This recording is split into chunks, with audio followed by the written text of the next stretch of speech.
এইটা কলা নিয়েছি মানে বানানা, এগ নিয়েছি দুটো, এটা মিল্ক পাউডার, এটা লিকুইড মিল্ক নিয়েছি, এটা ময়দা নিয়েছি, এটা চিনি নিয়েছি, আর এটা বেকিং পাউডার নিয়েছি। এগুলোকে সব মিক্সড করে একসাথে আজকে প্যানকেক বানাবো। আমি কিন্তু দেখো মিশ্রণটা একদম স্মুথ হয়ে যাবে মাখতে মাখতে।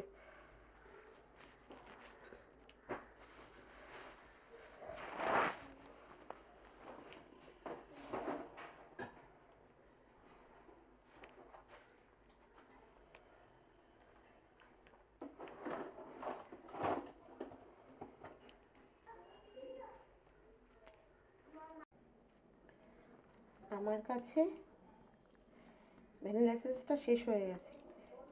অনেক সময় এলাচ পাউডার দিয়েও আমি করে নিই, কিন্তু আজকে আমি ভাবলাম যেহেতু অরেঞ্জ আছে তাই একটু অরেঞ্জের জুস বার করে নিচ্ছি। এই জুসটা দিয়েই আমি কেকের ব্যাটারটা রেডি করব, প্যান কেকের ব্যাটারটা। দেখি কেমন হয়, আমিও এটা ফার্স্ট টাইম দিচ্ছি।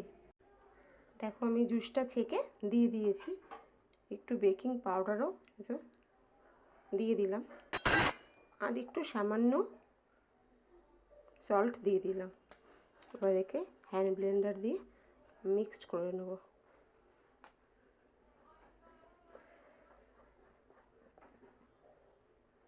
করেই আমি সঙ্গে সঙ্গে চাটুটা বসিয়ে ভাজবো।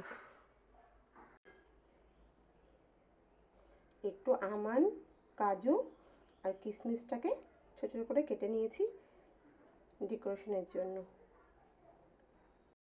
দেখো ব্যাটারের ঘনত্বটা ঠিক এই রকম রেখেছি, একেবারে খুব পাতলাও না খুব বেশি গাঢ় না। একটা করে ভেজে নেব। প্যানে একটু অয়েল দিয়ে দিয়েছি, খুব সামান্য একটু অয়েল, চারটা করে নিচ্ছি।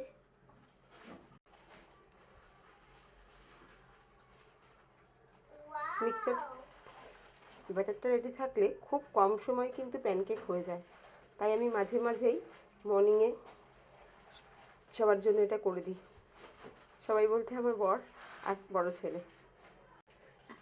দেখো একটুখানি ড্রাই ফ্রুট এর উপর থেকে,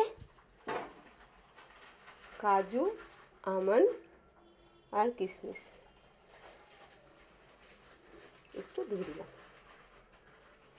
এতে বাচ্চাদের ড্রাই ফ্রুটটাও খাওয়ানো হয়ে যাবে আর দেখতেও একটু সুন্দর লাগবে।